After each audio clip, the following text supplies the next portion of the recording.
કાસી હા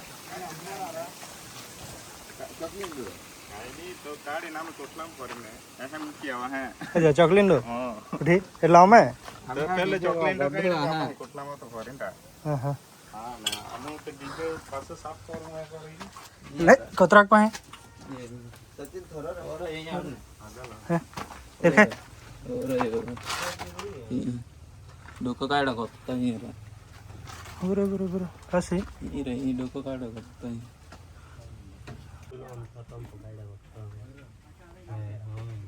नहीं कम पे काटता है अज्ञा तेजनाथ खबर पड़ती है तो देना देवाई बिनी ते बाहर रखता नंबर बम होता है हे बांडो कोण गाना हो बड़ा मोटा बहुत मोटो है हो ये बिग महीना के तक ना भाई ये करता मोटा होता है बांडो कोण हो बड़ा मोटा ते वाले बिग महीना બીક કોઈ નાખી ખાને રે याने कोत्ता है का कोण ना હાય હાય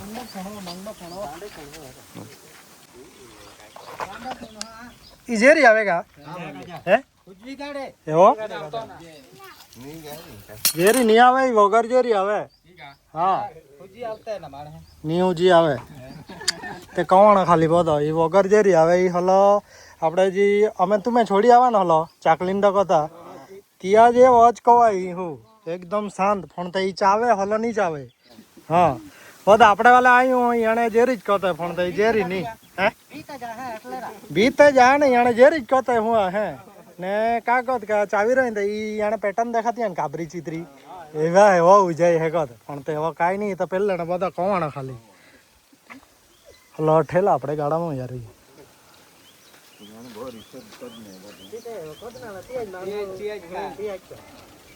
ઈંડે નહીં આપે એ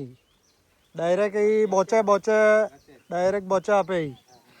એ હશે પૂઠી ઓલા ચાકલી ઈંડા ડાયરેક્ટ બોચા ही જન્મ આપે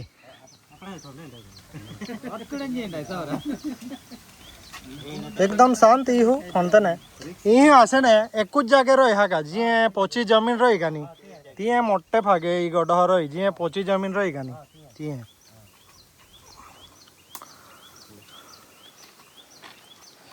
ચાવી રહી તો આપણે ખબરવાનો નહીં નહીં કરીને ગમે તે ગઢ આપણે ચાવી રહી ગમે તે કામ કરતા જેરી ગઢ રહી કે વગર જેરી ગઢ રહી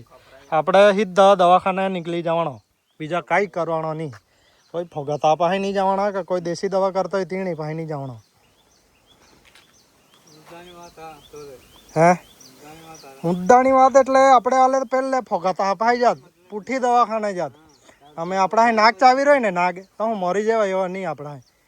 આપણે પાસે કલાકનો ટાઈમ તો રહી જ પણ તો આપણે વાલે પહેલાં ફોગતા આપવા જાત ત્યાં જ કલાક દોઢ કલાક તો બગાડી નાખાત એટલે ઝેર વધારે ચડી જાય હે એટલે પૂઠી નહીં બચી શકે હા પણ તો પહેલાં જ દવાખાને નીકળી જાય ને ત્યાં માણસ નહીં મરે કાંઈ નહીં ચાલા એ દેખાય તો ફોન કરી દેજો હા કા આ સાપને તમે લોકો જોઈ શકો છો આ સાપ સંપૂર્ણપણે બિનઝેરી હોય છે આ સાપને અંગ્રેજીમાં કોમન સેન્ડ બો અને ગુજરાતીમાં બમફોડી અથવા દરગોઈ નામે આપણે ઓળખીએ છીએ આ સાપ એ ભોજનની તલાશમાં આપણા ઘરોમાં આવી જતો હોય છે ઉંદરનો પીછો કરતા અથવા દેડકાનો પીછો કરતો આ સાપ એ ખોરાકની શોધમાં જ આપણા ઘરોમાં આવી જતા હોય છે અને ત્યાં ઘણીવાર જ્યાં પોચી જમીન હોય છે ત્યાં વસવાટ કરી લેતા હોય છે જો આ સાપને તમે લોકો જોઈ શકો છો આ સાપ બિનઝેરી હોય છે છતાં પણ ઘણા લોકો આ સાપને હજી પણ ઝેરી સમજતા હોય છે ચલો તો આ સાપને અહીં આપણે ફરી પાછા પર્યાવરણમાં રિલીઝ કરી દીધો છે આવો સાપ અથવા અન્ય કોઈ પણ સાપ જો તમને દેખાય તો તમે મારો સંપર્ક કરી શકો છો ફરી મળીશું આવા જ નેક્સ્ટ વિડીયોમાં જય હિન્દ જય ભારત